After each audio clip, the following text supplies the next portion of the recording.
So welcome everyone to today's Endocrinology Grand Rounds. We are very pleased to have Dr. Caroline Apovian to present the lecture on translating pathophysiology of obesity to the clinic.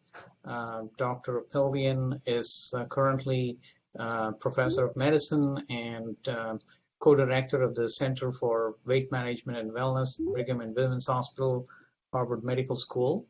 Dr. Apovian obtained her undergraduate degree from Columbia University Medical School at New Jersey, and then did her residency at Tufts and also at Brigham and Women's.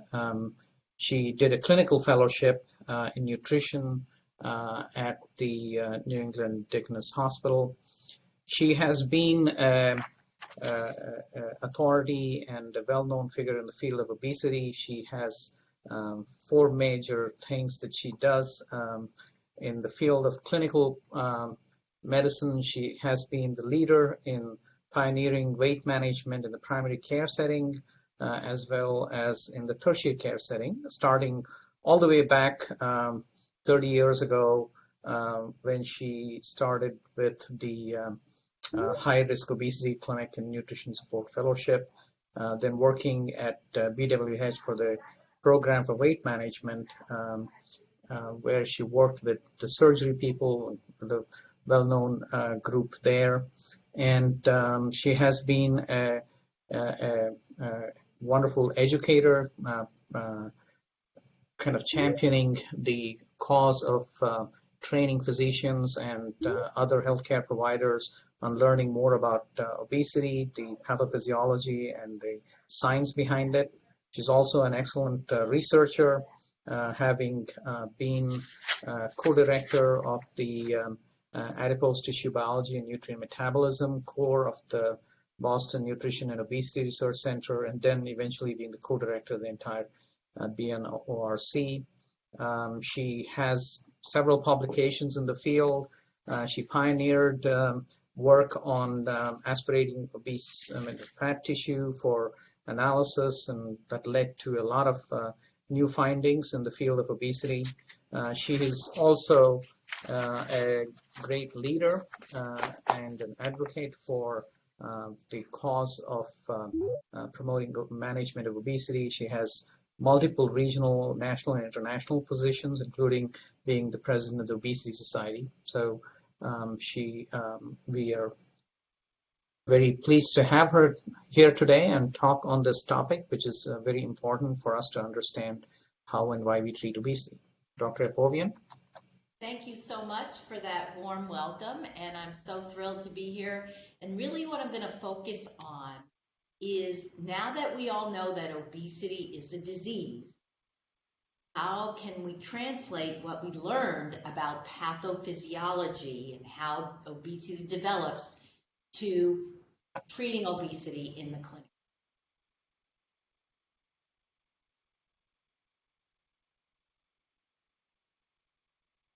So here are my disclosures. So we all know that the prevalence of obesity has been rising really since the 1960s, and currently almost half of the population in the United States has obesity defined as BMI over 30. So very alarming that it is a disease, and all of these people unfortunately suffer from this disease. And if you look at the trends, really it's severe obesity, BMI over 40, that has the most alarming percent increase, even though we've seen obesity increase from maybe 12% in 62 to 42.4%, but severe obesity is now nearly 10% of the population. And the question is, why? That's really the question underlying why is obesity a disease. Underlying that is, why have we seen this increase? So I'm going to try and summarize some of the research since the discovery of leptin that has led us to study the why obesity is a disease, and then why has it increased over the past few years if body weight is so tightly regulated. We're going to talk about the neuroendocrine regulation of body weight, with the brain being in charge. We're going to talk about the hormonal response to feeding and overfeeding. And I'm going to try to convince you that here the beta cell and maybe the liver is in charge. We're going to, tomorrow I'm going to talk about bariatric surgery tomorrow morning. But what have we learned from bariatric surgery? Is the gut in charge? And tomorrow we'll talk about the future of obesity treatment and combinations. Today we're also going to touch upon obesity, inflammation, and why people with obesity have more severe COVID-19 infections. So I like to look at the history of the history of the pathophysiology understanding of obesity over the past quarter of a century. And even though GLP-1, which is a major satiety hormone, was discovered in 1985, we really didn't understand exactly how it worked to regulate body weight until we understood about bariatric surgery and how it regulates body weight. But really, our understanding about obesity pathophysiology started with 1994 and the discovery of leptin by Leibel and colleagues, that leptin is secreted from fat tissue and it exerts power over resting energy expenditure, total energy expenditure, and it protects fat stores. And before that, we thought that fat tissue really was not an endocrine organ, and it just stored fat. Now we know that it's an endocrine organ. Around the same time, and in fact, the reason why leptin was discovered is because Leibel and colleagues, and Jeff Friedman helped here, Leibel and colleagues at the Rockefeller were studying how body weight is regulated. And we'll talk about that. We'll talk about his seminal study. And then around the same time, we realized there was a link between obesity, adipose tissue inflammation. Later on, in the 1990s, we started developing better treatments for obesity in terms of anti-obesity agents.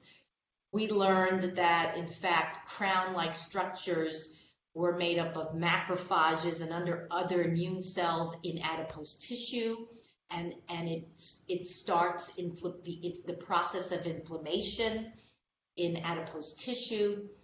And only in 2011 did we fully understand what the 1995 paper by Leibel really meant for obesity treatment.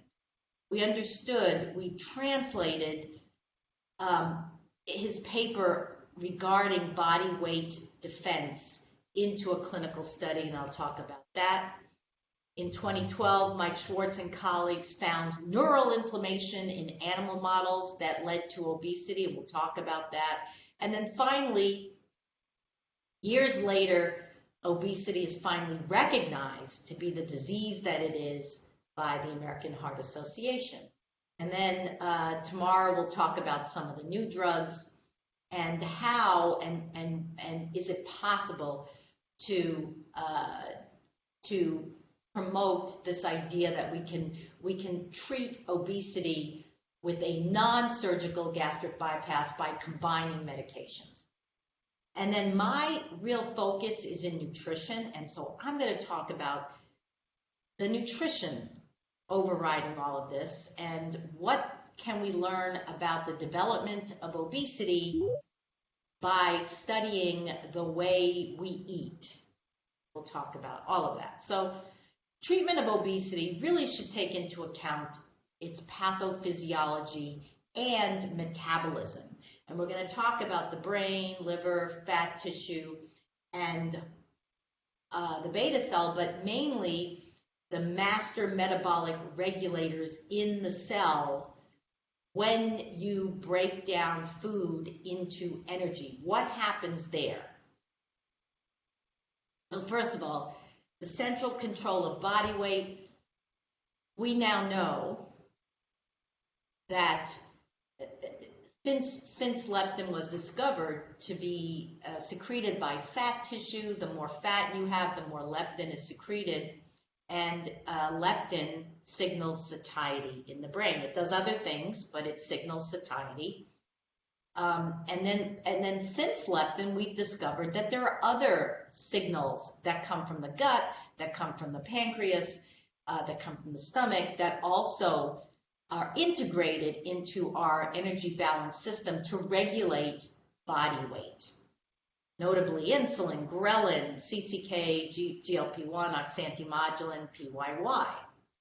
And these peripheral signals are released by these organs and go to the brain through the blood, but some of these peripheral signals are relayed via the vagus nerve as well. And the brain systems, the homeostatic system is the main one, but there's also a reward pathway that receive and integrate all of these signals, and the end result is a tightly regulated balance regulating our body weight. Now, the interesting thing is that this homeostatic pathway genetically hasn't changed in the eons of years, but our environment has changed. And so when we think about the increasing prevalence of obesity and the fact that this system, starting with the two sets of neurons in the hypothalamus, POMC, CART, NPY, agouti-related peptide, this side, when activated, gives you satiety, this side, hunger. What is it that has changed to allow most people in this environment to defend a higher body weight set point? Because our body fat is so tightly regulated, it can't be a matter of just eating too much, because based on Rudy Leibel's study that I'm going to show you, we don't change our body weight drastically. So is there something in the environment that triggered this increase in the prevalence of obesity? And things have changed in the environment, food production, the types of food we eat, the products that are in food that are not food, high sugar, high fat, fast food environment, but also our modern microenvironment has changed in terms of stressors and sleep and exercise, and also the way we keep warm has changed. We're not dependent on weather anymore. We have heat and air conditioning. So there's so many things that have changed. So we're going to try to look at how is body weight defended, and when people lose weight, is there a metabolic gap in the reduced obese that caused them to regain the weight? What went awry to allow for this defense of a higher body weight? And then we're going to go into, is a calorie? What kind of macronutrients regulate body weight? Why did the prevalence of obesity increase over the past 50 years? Is there a signal that communicates with the brain, gut, adipose tissue, liver, and pancreas to communicate the state of nutritional metabolism? And what can we learn from the disparities in obesity prevalence, i.e., that can help us figure out who is going to gain weight and who isn't? So we know that there are disparities in obesity prevalence, that African Americans have increased their body weight relative to whites and Hispanics relatively more quickly than whites or Hispanics. And what does that mean? What can we glean from that? So here's the study I was talking about, published in 1995. Rudy Leibel took about 20 inpatients, put them in the metabolic chamber, had them gain 10% of their body weight by carefully calculating and putting food in front of them that they were required to eat in order to gain 10% of their body weight, and then also had them return to initial body weight and then had them lose weight. And measured lots of things, their metabolic rate, total energy expenditure, exercise, measured in a very detailed way, sleep and food intake, and found that when people gain 10% of their body weight, whether they're obese or lean, total energy expenditure goes up. And when you lose 10% or 20% of your body weight that you're used to being, your total energy expenditure drops. And here is the figures that he showed to show this based on the metabolic chamber studies that he did. So what does this change in body weight up or down mean for TEE? In more mathematical terms, a 10% weight gain results in a 16% increase in 24-hour total energy expenditure, and a 10% weight loss results in a 15% decrease in 24-hour energy expenditure, whether you're lean or you're obese, okay? And what does total energy expenditure mean? 60% of total EEE is your resting energy expenditure, so what you burn just sitting there. 10% is made up the thermic effect of food, and 30% is non-resting energy expenditure on average, so non-resting. And in fact, what they found, they broke this down and found that it was non-resting energy expenditure that exhibited the most change after these body weight changes. And it was due to the change in the efficiency of skeletal muscle work with mild physical exertion. In other words, just walking, patients who lost weight were more efficient in burning calories by muscle. So they conserved as much energy as possible just by walking. So this is about a 20% increase in muscle work efficiency. So 20% conservation of energy. Fascinating. So maintenance of a reduced body weight was associated with significant declines in total energy expenditure, meaning that it's really hard to maintain a reduced body weight.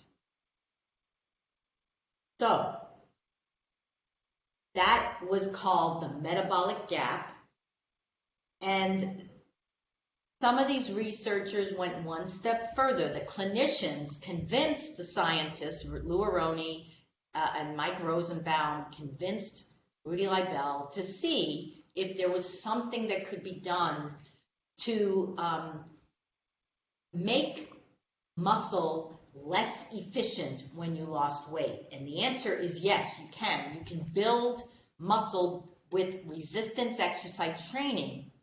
And this restored the metabolic gap. So muscle efficiency decreases in weight-reduced and non-weight reduced patients. So they took patients who lost weight and those who did not lose weight and got them to do resistance exercise, and then measured muscle efficiency, work output, and found that the muscle efficiency decreases if you do resistance exercise. So the gap, they concluded the gap can be reversed. But that begs the question, what's the signal that tells muscle in the first place to conserve energy? All right, there must be a signal coming from either fat or the brain that tells muscle, oops, we can't expend that much energy anymore, let's conserve.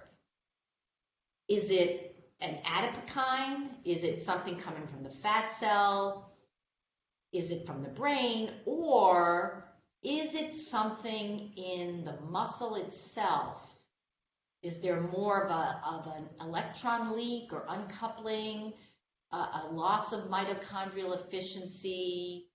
Is there less of a leak, or what's going on here? I'll talk about that later. I know it's confusing, but we end up wanting to look inside the cell because that's where we burn energy, inside the cell. More on that later. These researchers went even one step further and thought, okay, when you lose weight, Leptin levels drop because there's less fat tissue, and T3 drops. So if we replete leptin and T3, can we reverse those weight loss-induced changes in skeletal muscle? So they looked at skeletal muscle work efficiency at different workloads here, and then they repleted thyroid and they repleted lectin, and again they looked at skeletal muscle work efficiency and found indeed that you can replete or reverse the changes in skeletal muscle by repleting T3 and repleting leptin. And so, of course, this is not ready for us to use this in clinic because we have problems with leptin repletion, as we know. It doesn't work for human obesity. There are antibodies that are developed, so we're not ready for leptin repletion. And also T3 is also a problem to replete patients with T3 if they're not hypothyroid. So this is not ready for prime time. It just shows us that perhaps in the future there are antidotes that would help close that metabolic gap in weight-reduced obesity. So we know that energy expenditure drops about 300 to 400 calories in the weight-reduced state. That we also have a decrease in sympathetic and increased parasympathetic tone. That also helps maintain that also helps antagonize that weight loss. That we have decreases in leptin and bioactive thyroid hormones. That energy intake is a problem because suddenly food becomes more rewarding. We have more hunger. We have decreased restraint and satiation. And then this metabolic gap, does it abate over time? That's another question. All these people who've been able to lose 50 pounds and keep it off because they're neurotic about their food intake, will they have to do this for the rest of their lives? We don't really know. But the future holds a lot of promise for combination treatments. Now, this study in 1995 wasn't really translated until 2011 when Proieto and colleagues took 50 patients with obesity and put them on a very, very low calorie diet and then watched them for a year. So the diet was very low in calories. They were on it for 8 weeks, basically shakes. At 10 weeks, only 10 weeks, there was a 30-pound average weight loss, which is about 14% body weight, tremendous weight loss. And as you know, most people gain the weight back. At year 1, there was an 11-pound average weight regain. In addition to this, questionnaires showed that patients reported feeling much more hungry and preoccupied with food than before the weight loss. This is what the weight loss trajectory looked like, 30-pound weight loss and weight gain in this 10-week program. And so they went one step further at this time and measured these hormones in the blood. And they found that this 14% weight loss produced changes in 8 hormones that encouraged weight regain. So not only, they didn't measure resting energy expenditure, but not only was resting energy expenditure decreased, but we had the hunger and satiety hormones change to encourage weight regain. So what was reduced? Leptin by 65%. For 14% weight loss, 65% reduction in leptin, reductions in PYY, CCK, insulin, amylin, all the satiety hormones. And what was increased was the hunger hormone, ghrelin. Not really sure about a pancreatic polypeptide, and GIP is such a wild card. Does it increase or decrease? Here it increased, but with gastric bypass surgery, it decreased. So interesting hormone, but the measures of appetite also increased. So basically, Liebel showed the decreases in total energy expenditure, thyroid hormone, and increased muscle efficiency, defining the metabolic gap. Sumathran showed the decreases in satiety hormones that encourage weight regain. All right, so why is it so easy to increase the body weight set point in this environment? That's still a question that is unanswered. Now, in order to try to answer this, people study animal models. And Mike Schwartz studied rodent models of obesity induced by consuming, in animal models, you give them high-fat diet and they all gain weight. And he found that in the hypothalamus of these animal models, even before they gained weight, there was inflammation surrounding that energy regulation system. And he called it this reactive gliosis and markers suggestive of neuronal injury with high-fat diet in the hypothalamic arcuate nucleus within the first week of high-fat diet feeding. You know, he sacrificed those animals and looked at the brain. We can't do this in humans, but what he did was he looked at MRIs of patients with obesity and found evidence of increased gliosis in the mediobasal hypothalamus of humans with obesity. Doesn't prove anything, but it's very suggestive. All right, these findings suggested that obesity may be associated with neuronal injury and inflammation in this arcuate nucleus here, so that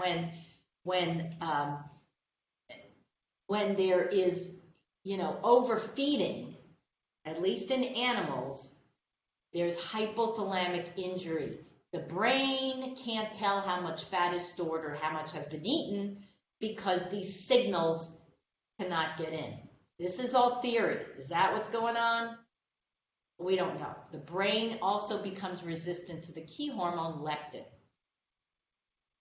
Very interesting hypothesis. So how do we measure this in humans without a brain body? Can we measure something in the blood?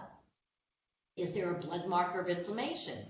There are, but they don't, right now we're not linking that to brain inflammation. Are there clues buried in the epidemiology of obesity prevalence? Are there some distinct phenotypes that gain more weight in this environment than others that we can get clues from? Maybe. So what we have seen is that, yes, everyone's gaining weight across the board. However, we see non-Hispanic Blacks and in women gaining more weight or having a higher prevalence of obesity than other ethnicities, certainly Asians, but also higher than whites and non-Hispanic whites and Hispanics. And in women, while the obesity rates between men and women are stable, they're similar, we see in non-Hispanic Black women much higher than even non-Hispanic Black men. What's going on? People are saying, you know, many researchers are thinking it's all cultural, it's socioeconomic status, but is it really true? Is there something else going on with African American women? And Barbara Gower and colleagues did many elegant studies looking at insulin sensitivity in African American women who have lost weight and African American who are weight gain resistant. And in general, we know that healthy Blacks relative to Caucasians have a twofold greater insulin response, which has been attributed to greater insulin secretion and lower insulin clearance from the liver, independent of differences in insulin sensitivity. Interesting. We know that women in general are more insulin sensitive than men due to estrogen's effects. Therefore, in our high carbohydrate fast food environment, high in sugar, we may think that high carb food supply will affect women disproportionately.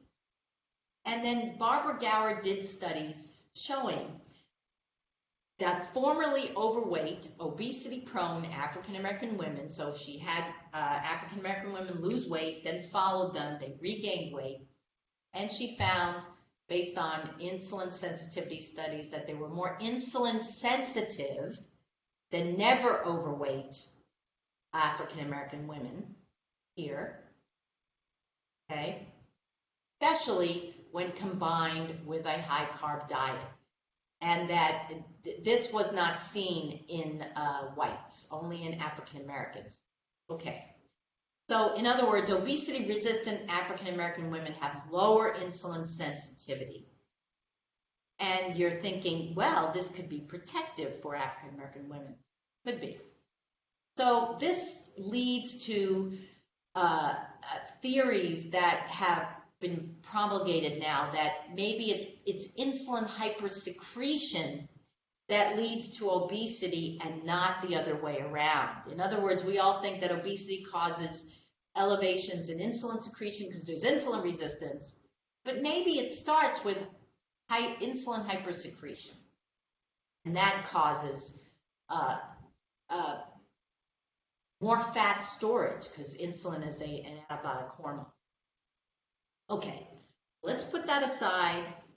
Now we're going to move to talking about macronutrients, and I'll come back to this idea of maybe hyperinsulinemia after we discuss the background of macronutrients and calories. So Frank Sachs and colleagues looked at low-carb versus low-fat diets. Changing the macronutrient content of diets does not determine weight loss. He did this study over 2 years. He gave subjects diets that varied in protein, fat, and carb, high carb versus low carb, and found that no matter what the macronutrient content, all participants after 2 years lost similar amounts of weight. And he concluded that it was the calories, not the macronutrients, that determined weight loss in 2 years. Juxtapose that with Gardner's study showing, and what he did was he looked at a healthy diet versus a regular Western diet, and taught a healthy diet to certain participants and a calorie counting diet to the other participants, and found that there was no difference in weight change between a healthy low-fat diet and a healthy low-carb diet. So he did low-fat versus low-carb, and as long as the diets were healthy, no processed food, there was no difference in the weight loss. So it was cutting added sugar, grains, and refined grains and highly processed foods that allowed for the weight loss, most likely because of the fiber content of whole foods and vegetables. Okay. Now, this really came about, it was a fallout from the low-fat, low-carb debates of 2005, where it was found that a low-carb diet can help you lose weight over a low-fat diet for 6 months, but at the end of a year, it doesn't matter.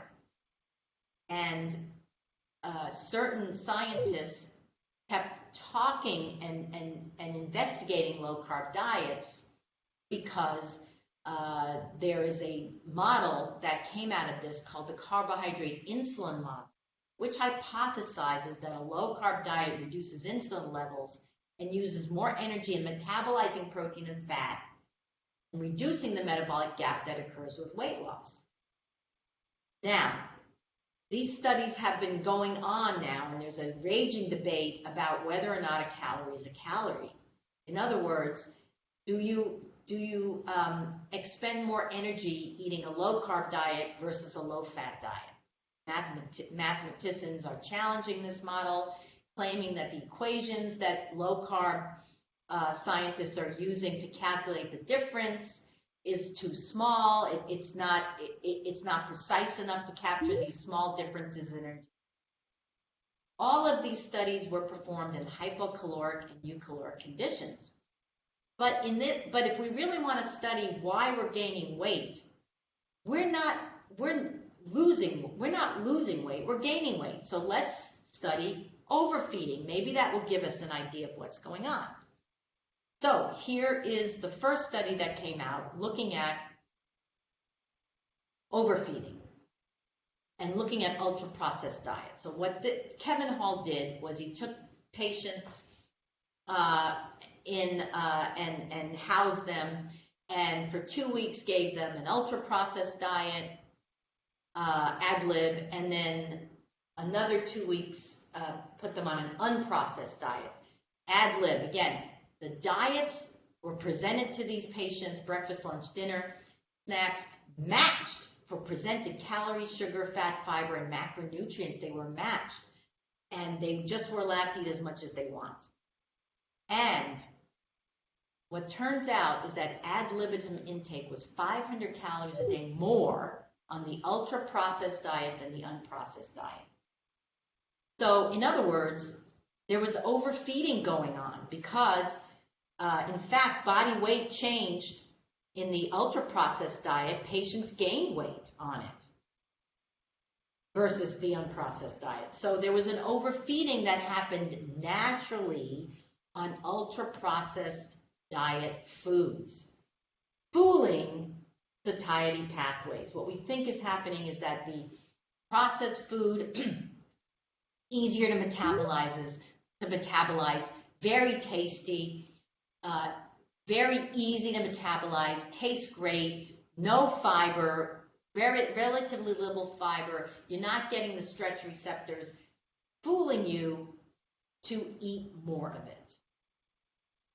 Now, can we study this? Can we study what's happening with the intake of ultra-processed foods, and can this give us an idea of what's happening in our environment to promote many people gaining weight in this environment?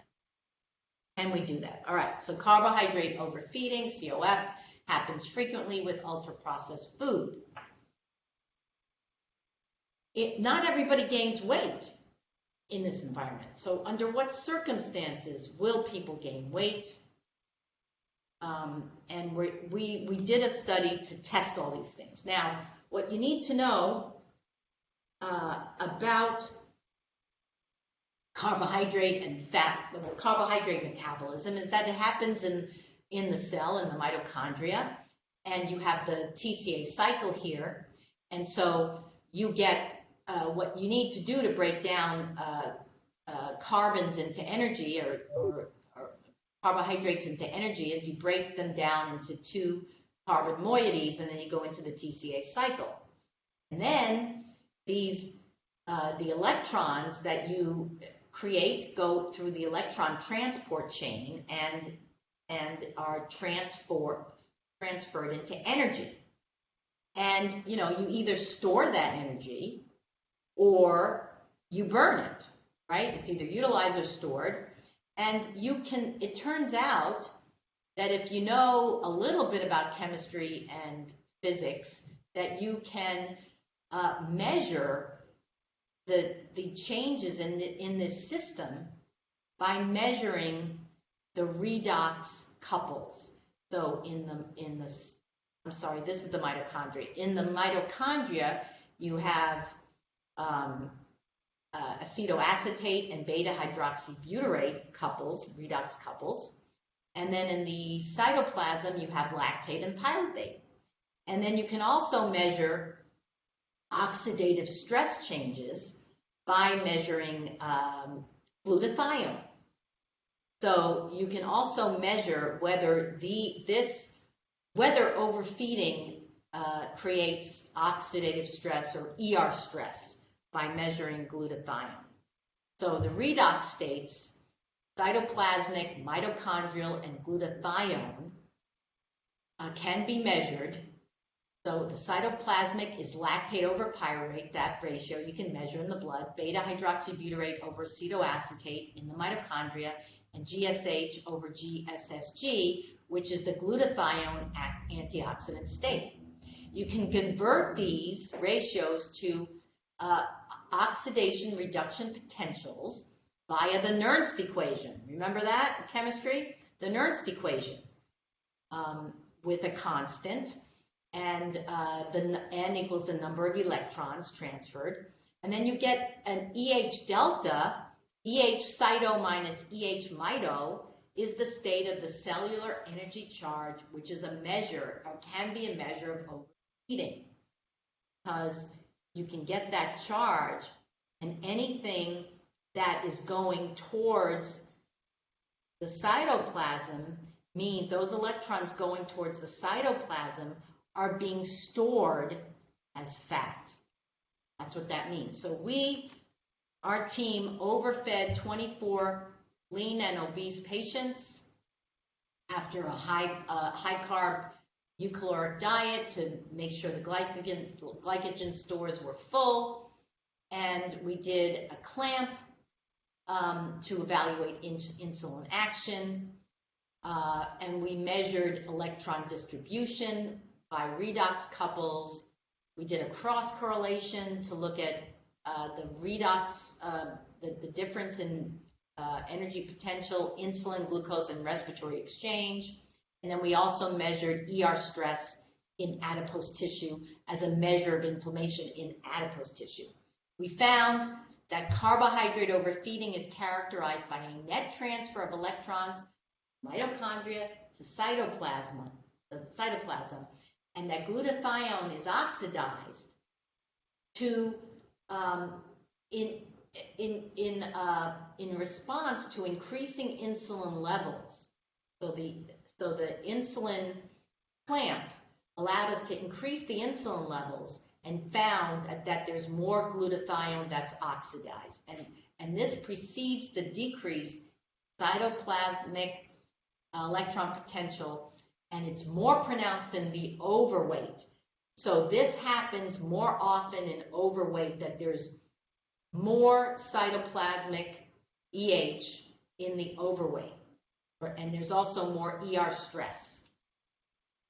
So this is the schema of what we did. We had two protocols. The first protocol was an oral glucose load, and we wanted to make sure that we could generate de novo lipogenesis with this protocol, which we did. Protocol 2 was the hyperinsulinemic clamp, so that we could increase the insulin levels and see what was happening in real time in the mitochondria and in the cytoplasm with these redox couples. All right, and so here are the changes in real time in the cytoplasmic and mitochondrial reduction potentials. So here's time, insulin levels are going up, and there was a transfer of electrons from the mitochondria, getting less negative, to the cytoplasm, more negative, and this increased with insulin infusion. And the difference between the obese and the lean is right here, that you had a bigger difference in the electron potential in those with obesity, meaning there was more of a transfer of electrons from the mitochondria to the cytoplasm of those with obesity in the face of insulin.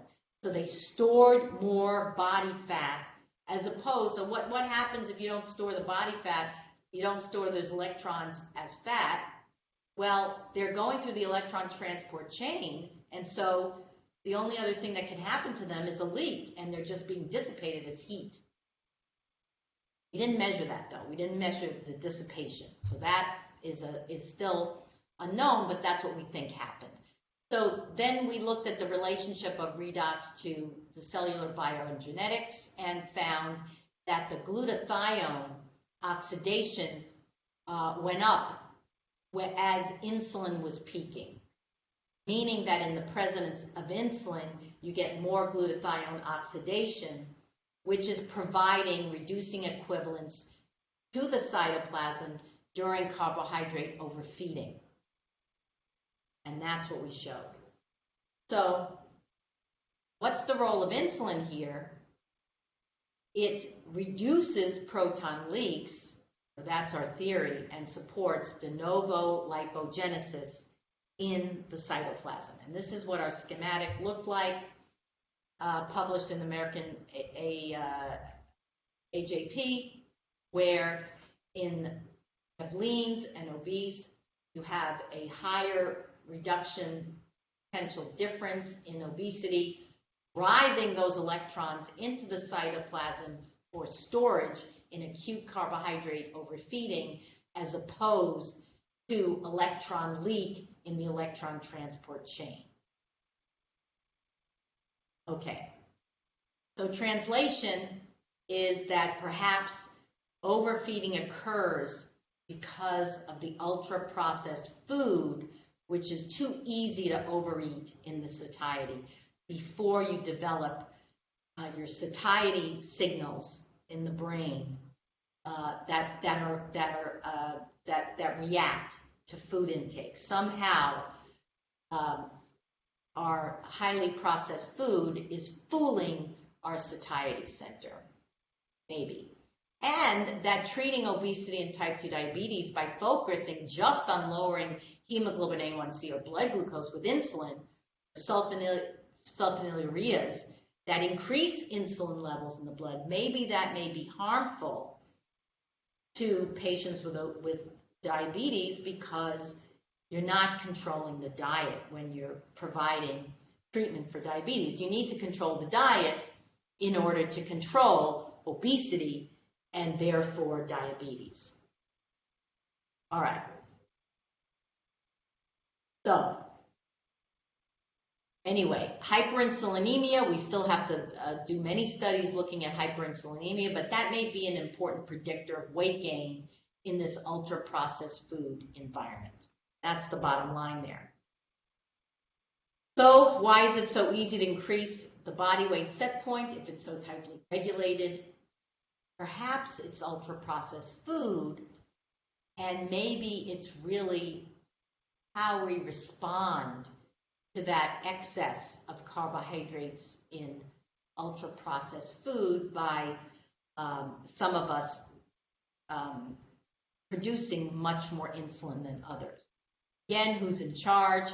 Is there a metabolic signal? Is it redox? Is the metabolic signal redox? Is it the electron transfer? And is that the signal going through the blood, signaling the brain and other organs? Lots to find out. Now tomorrow I am going to talk about drugs, the gastric bypass and gastric sleeve, the central mechanisms of anti-obesity drugs, the heterogeneity with treatment of obesity and why that might be, and the difference between ethnicities and the disparities even with the drugs and the surgeries that we do have. So in the last minute or two, I thought I would just make a connection between obesity and why we're seeing more SARS-CoV-2 serious infection in patients with obesity.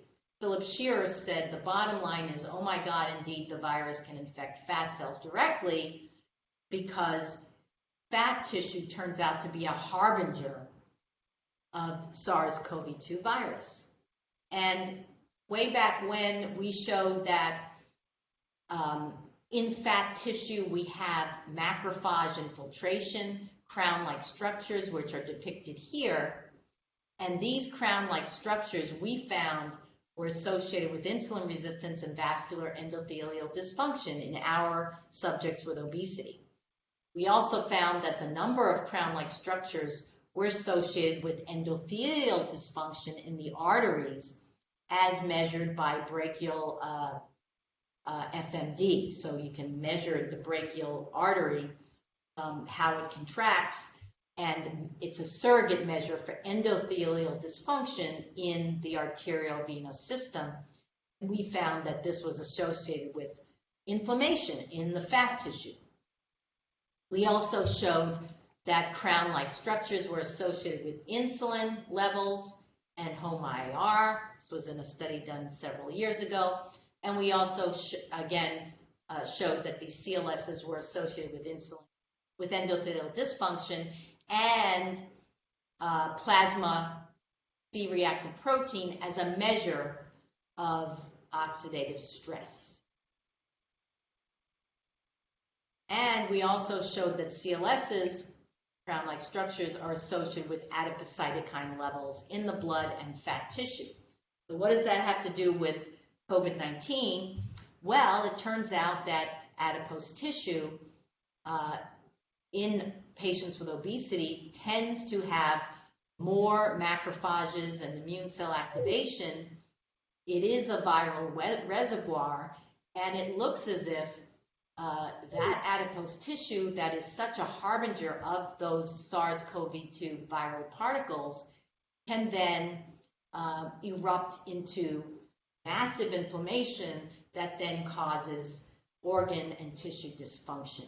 So it's not that obesity is, if you have obesity, you have more COVID-19 infection, you just have more serious COVID-19 infection.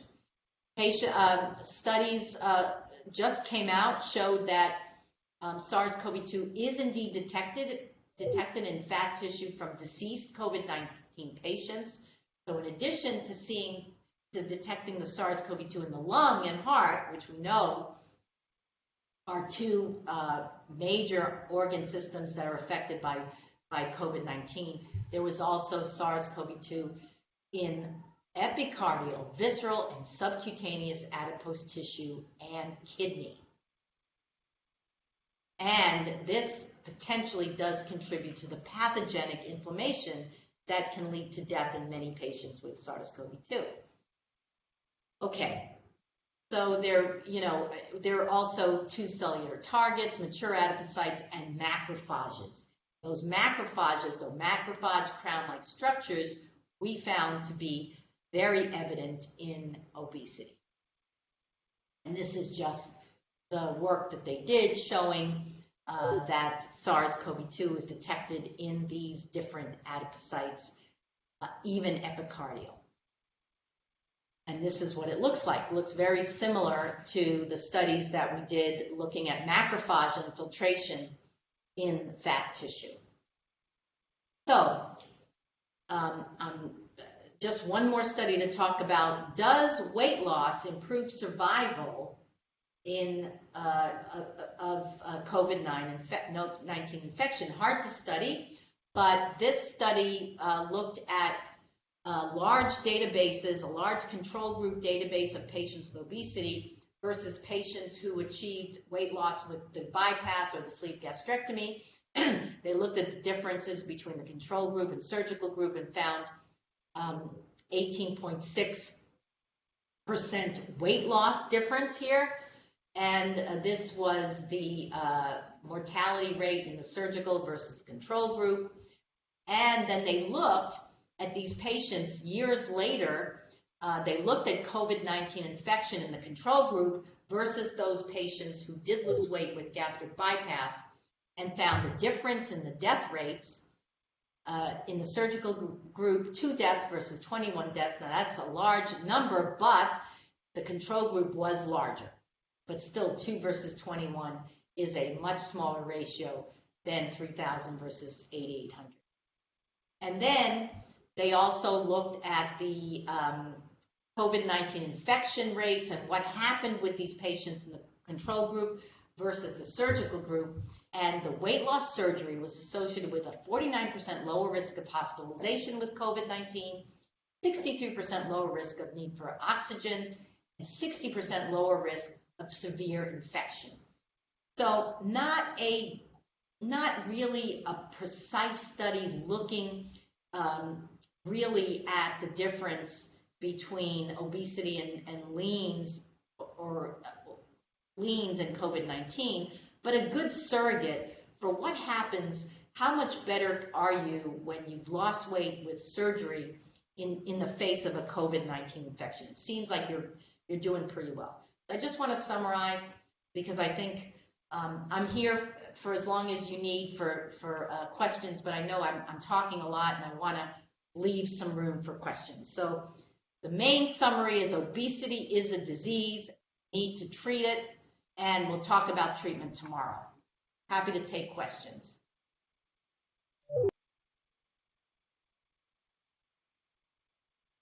Thank you, Dr. Apovian, for an excellent talk. And there are some questions that are in the chat box, but if you're not, you should be able to see it, or I can read it for you. Let me find it. Why don't you get started and ask me something so I can get to where I'm Okay.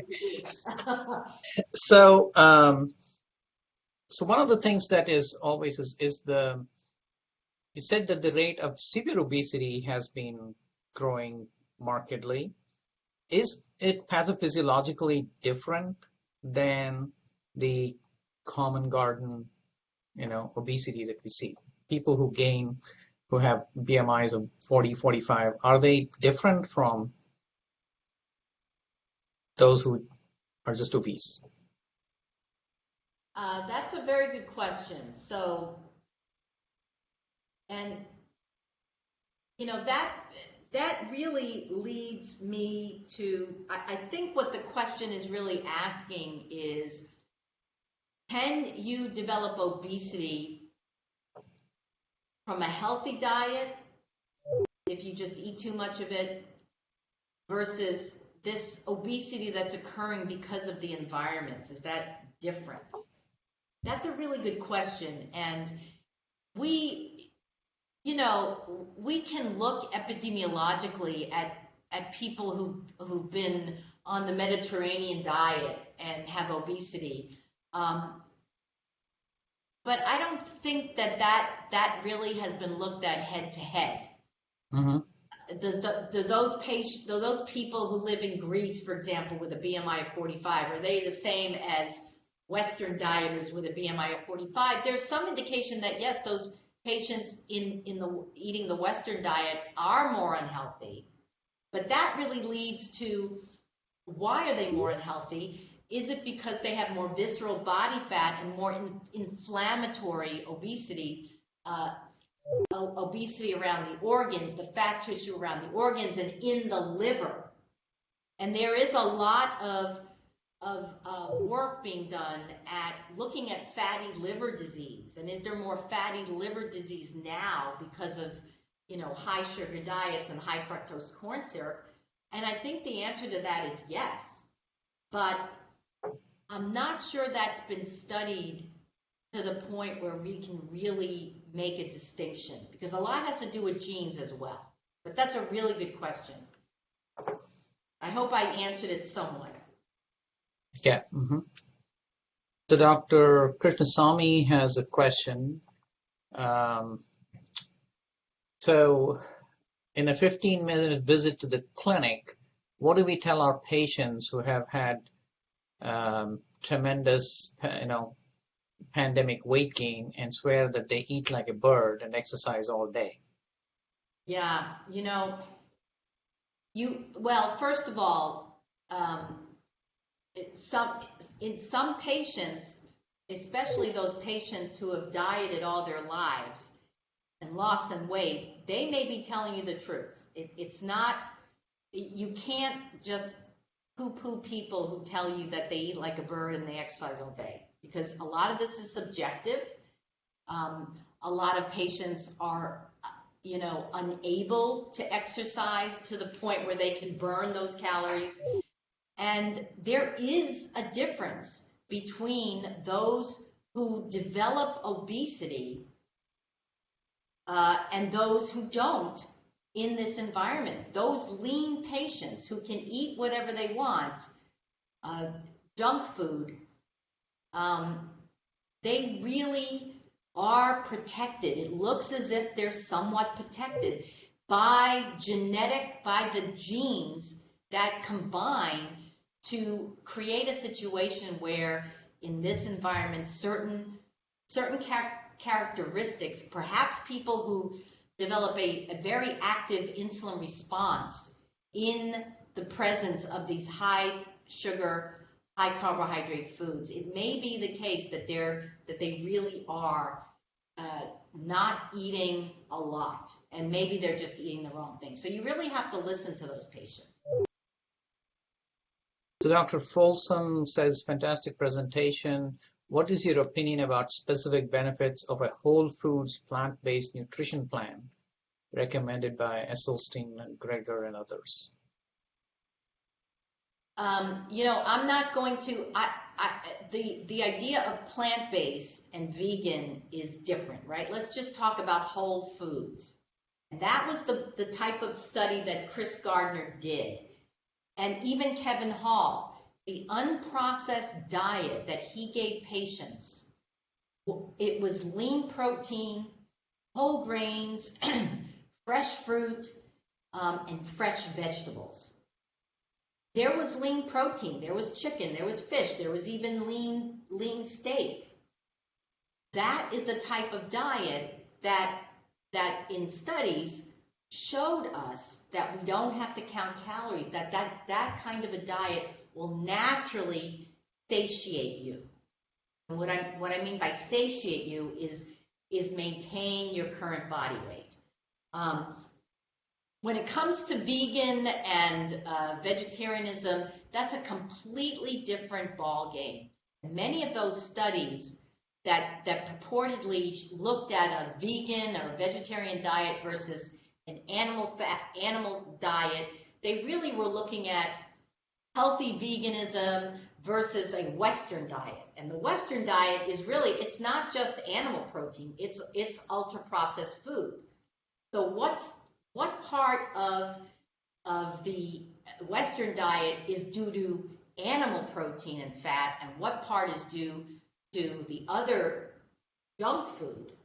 That's what we need to separate. So when we do nutrition studies, it's very, very difficult to separate each moiety. So there's a question here about what about the obesity paradox when it comes to cardiovascular disease? Yeah, I know. The obesity paradox and cardiovascular disease, I really think that those studies done in the ICU, looking at, the fact that that you're protected more if your BMI is between 30 and 35 than if it's between, 18 and 22 or 25 or 25 and 30. I think we really need to go beyond the BMI when we look at that and look at body composition. And I think when we look at body composition, there will be no doubt that if you have body composition that is relatively healthy, you're much better off than a higher BMI when you have a lot of body fat. I think those studies are biased towards a higher BMI and not necessarily a higher fat body composition. So I think we need they're flawed studies. I just don't believe in that in the obesity paradox in heart. And also, what's flawing those studies is that you have cardiac cachexia. You have patients who have this underlying disease and they're losing weight or have a low BMI, and they have a high mortality and morbidity because they're malnourished from cardiac cachexia. That's another issue that's probably flawing those studies. Thank you. There are a couple of questions about COVID. How much on average did the COVID patients lose? And is there a comparison with surgical weight loss versus diet and exercise weight loss? Oh, that's a great question.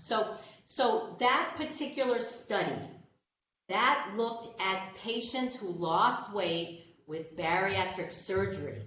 So that average weight difference, that was an 18 to 20% weight loss. Okay? So with the bypass and the gastric sleeve, you're taking a patient who weighs 300 pounds and you're at least getting a 60-pound weight loss. And then you saw that difference in COVID infection severity. But that was just that one study. We didn't do a study looking at a 10-pound weight loss. We don't know what a 10-pound weight loss is going to do. And then your next question was, how does surgical weight loss compare to diet and exercise? Was that the next question? In the COVID patient. In the what? In the COVID patients. Yeah, so that study was done with bariatric surgery. Now, can you get that kind of weight loss with diet and exercise? Yes, you can. But it's hard to study that. Because guess what? Many patients who lose 60 pounds, they gain it back if it's not with bariatric surgery, right?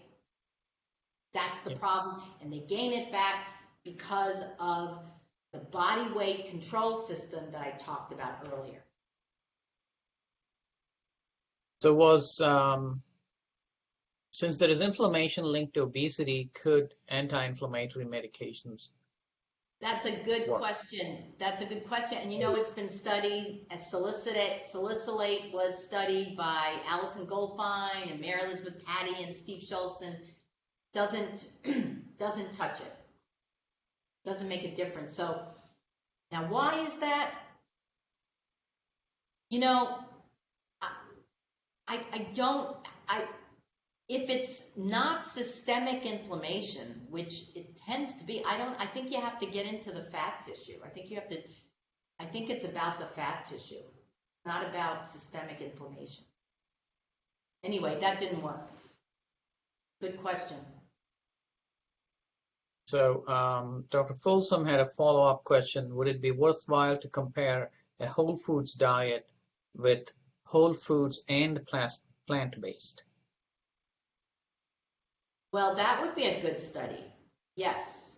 So in other words, whole foods plus animal protein versus whole foods plant-based. Yes, I think that would be a good study. There's also another one about, so for African American men and women, there is the differences that were shown. Is it genetic? Is there, what are the? Yeah, that's another good question, and we don't know the answer to that. Now, I can tell you that tomorrow I'm going to talk about how African Americans, studies show that African Americans lose less weight than Caucasians after bariatric surgery, and that they relapse earlier with type 2 diabetes. So they do remit diabetes like Caucasians do, but they relapse earlier.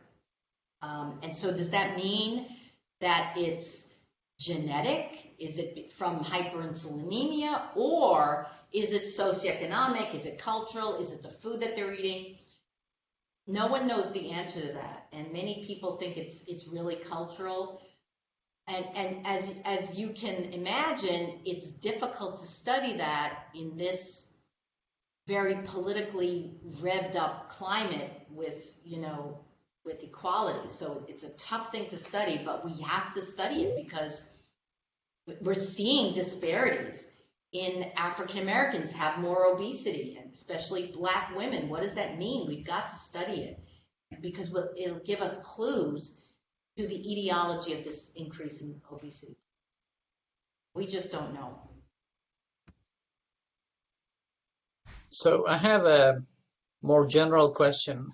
One of the things that I think is that in general, there is a lack of full discussion and teaching of the pathophysiology of obesity in medical school and residency training.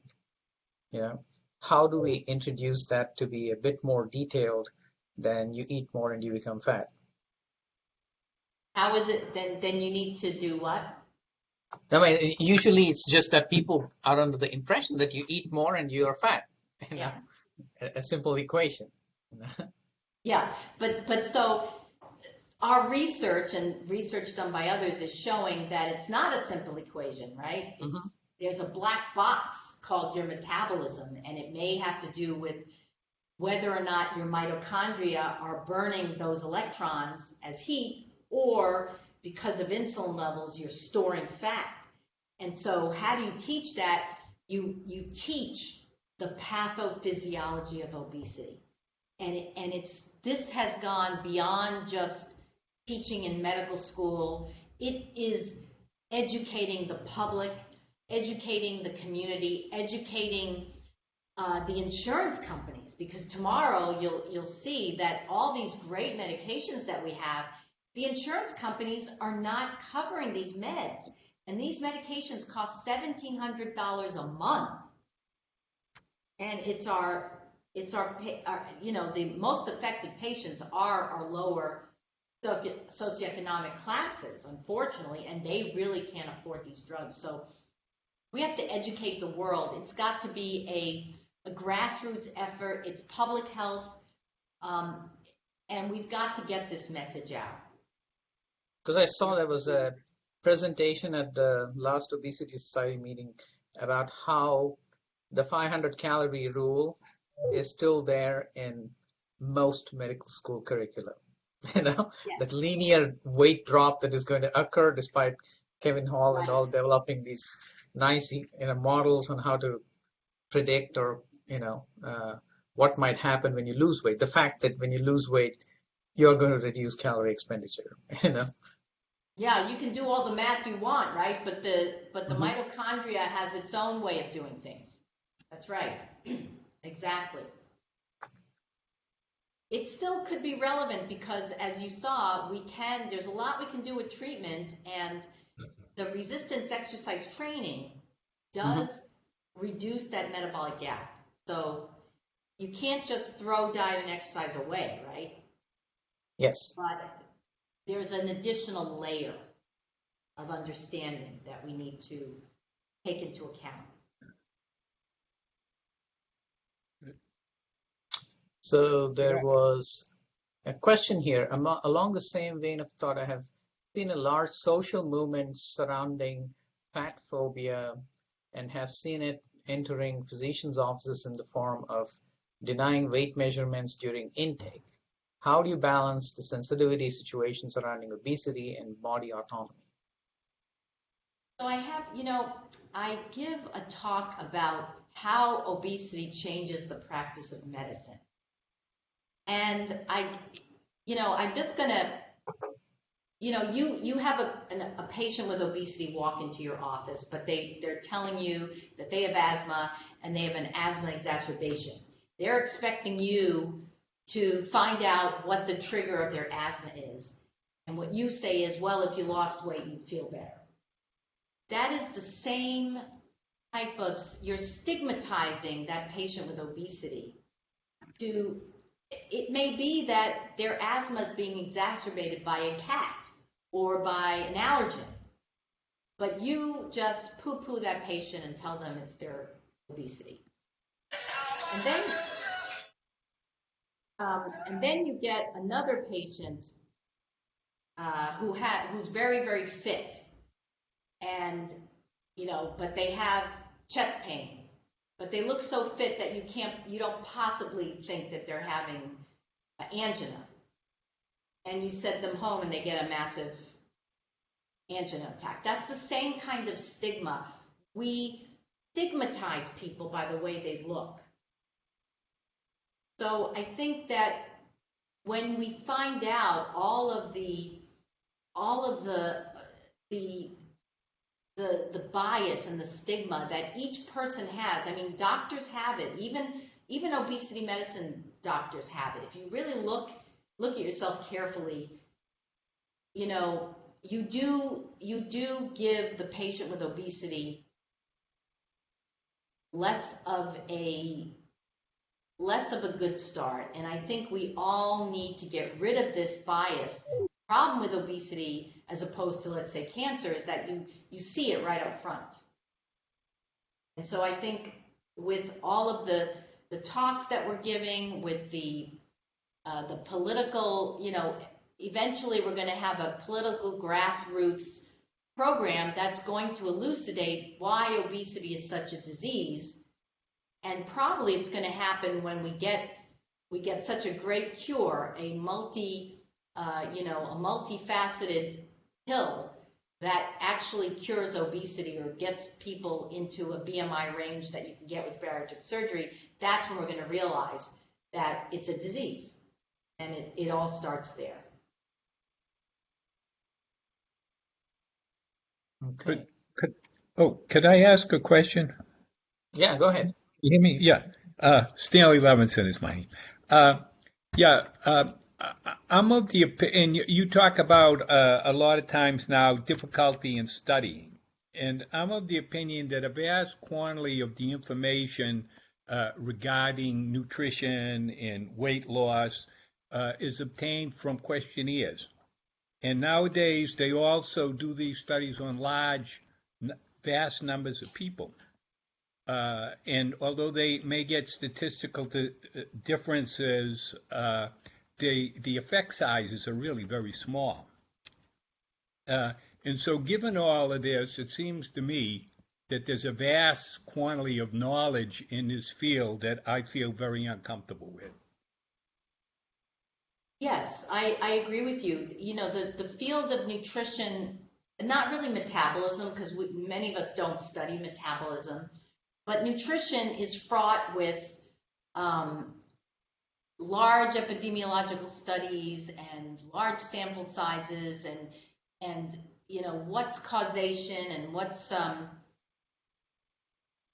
these large studies that show that obesity is associated with diet soda, for example.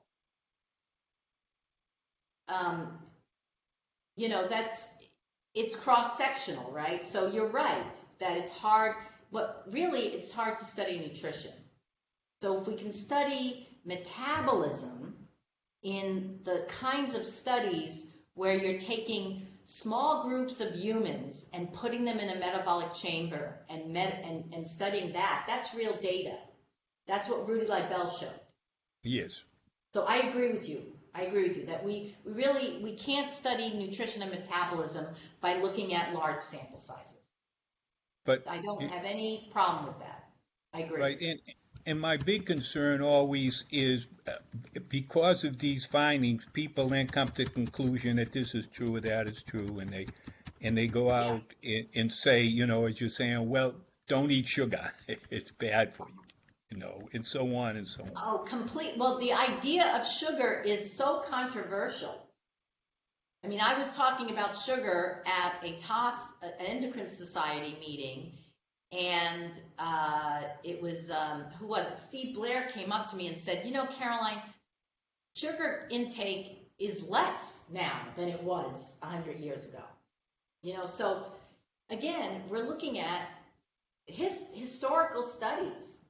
We got to measure it in the lab, because other things were different 100 years ago. So I agree with you. Thank you.